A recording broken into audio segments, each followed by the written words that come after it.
Juniper by Monica Furlong, Chapter 12. Gradually, Angharad taught me to die with many different plants, with leaves and roots and berries. On almost every sunny day, the wall was hung with wool in jewel colors, the pink, orange, and red of madder and lichen, the blue and purple of woad, the yellow of dandelions, marsh marigolds, and heather, each carefully set with its mordant. When I looked at the wool dyed a wonderful delicate yellow from lichen, I remembered with amusement the frustrating morning I had spent trying to collect urine from Betsy the goat, goat's urine being the best mordant for lichen. Mornings were spent cleaning the house, drawing water, building a fire, preparing food, finding herbs, making and using dyes. In the afternoons, the three of us sat down to our spinning, often whiling away the time with stories and songs. Truan and I would have an hour or two to ourselves in the late afternoon, and then after supper we returned to our spinning. "When you have enough wool," Angharad said to me, "I shall teach you to weave." "What shall I weave?" I asked her. Angharad nodded to Truan, who left the room and came back with a cloak over her arm. At a further signal from Angharad, Truan put the cloak on over her simple brown smock and fastened it with a gold clasp. The cloak was a deep dark green, lit here and there with a vivid flash of pink, a fish or a flower that floated in its dusky depths. Truan's slim body, long neck, and beautiful profile, with its perfect cheekbones, seemed to take on dignity and mystery. Somehow the cloak seemed to reveal everything about her that I already knew, as well as other things about her that I had only guessed at. "This is the cloak of a Doran," said Angharad. "Every Doran has one, and it needs to be carefully made because one day it will be your protection against the magic of sorcerers. It must be as perfect as it can be." "Will mine be like that?" I asked, amazed that Angharad might think me capable of making such a cloak. "No, your cloak will be as you make it. When you thread the loom, you will know which colors to use. That is why you need to prepare a good stock of colors now, so that you will have what you need." I returned to my spinning with new zeal, determined now to make the thread as perfect as I could. It reflected my mood continually. It broke when I was tired or angry or impatient, and flowed effortlessly when I was calm and happy. Angharad gave me a shelf to store the wool for my cloak, and every day I added to the colored skeins. It was a real relief to me that I was no longer cold or hungry. Even when the sleeping chamber grew cold on the frostiest nights, it was always possible to creep down and sit by the dying embers of the fire. And there was always enough food, though it was simple: milk and goat cheese, porridge, bread, beer. I was no longer tortured by chilblains, nor weary from hunger. It felt like a very precious sort of freedom. One day Angharad said to me, "It is time to start weaving now. You must choose the threads with which to make the warp of your cloth."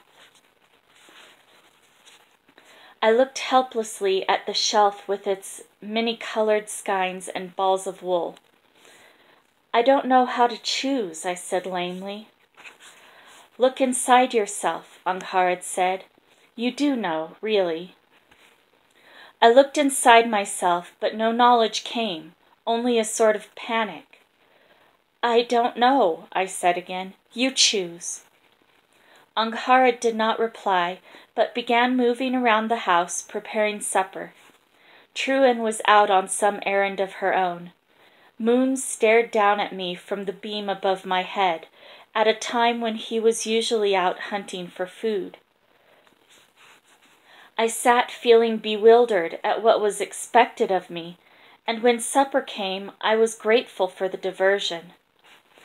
After supper, I turned to pick up my spindle, but Angharad shook her head. "Weaving," she said emphatically. I continued to sit on my stool, feeling silly. Much later, Angharad and Truan rose to go to bed. Angharad looked at me, her gentle motherly face unexpectedly determined. "No point in going to bed until you've solved it," she said. Truan threw me a sympathetic glance as the two of them left me there. When they had gone, I straightened my aching back and wondered what to do.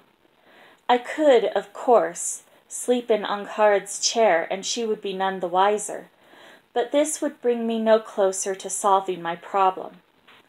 I looked again at the wool on the shelf and felt more puzzled than ever. I stared at each color in turn. The pinks, the reds, the oranges, the blues, the purples, the yellows, the browns, the greens, and tried to imagine beginning work with them, but none of them claimed me. I wiped away a tear.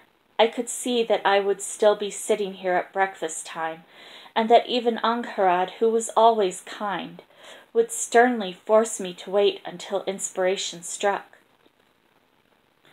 I could, of course, just take up whichever color came to hand and start work with that.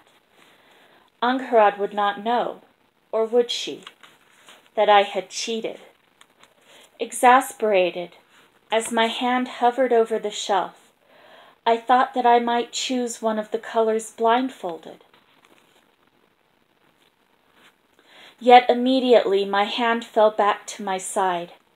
However tired I was, however hopeless it seemed, there was simply no point in cheating. If this cloak was somehow to be my protection, it needed to be woven with truth. Both Uni and Angharad, so very different from each other, had taught me that. For a few moments I felt lonely and rather cross, as if someone ought to be telling me what to do. The feeling of crossness grew and grew until I slapped the side of the loom in rage. Why didn't my teachers help me? Almost at once I saw the answer. It was that like a small child taking its first steps, there was something I needed to try out, something only I could teach myself. Now I was very still, trying to notice something in myself that I had never noticed before. Sweating a little, with a sense of growing excitement and trembling a little too, I heard myself suddenly say out loud, "Who are you?" And then, quite firmly, as if I had never properly understood this before, I answered myself, "You are Juniper." As I said this, my hand, completely sure of itself, reached out and picked up wool of the deepest midnight blue and luminous gray blue. My hand reached out again, and this time it took up white, undyed wool. On its third journey to the shelf, it chose two yellowy colors, a deep amber and a lighter yellow. Did I really know that these were the right colors? Yes, I did, but I did not know how I knew. I began reaching the midnight blue wool around the loom, knotting it, weighting it, too concentrated on what I was doing to find it odd that it was now the middle of the night. At one point, however, I looked up and saw that Moon's amber eyes were still fixed unwinkingly upon me. When Angharad got up to milk Betsy the next morning, there were many threads on the loom. She came straight across the room to look, nodded with pleasure, and said, "You got it right. I knew you would."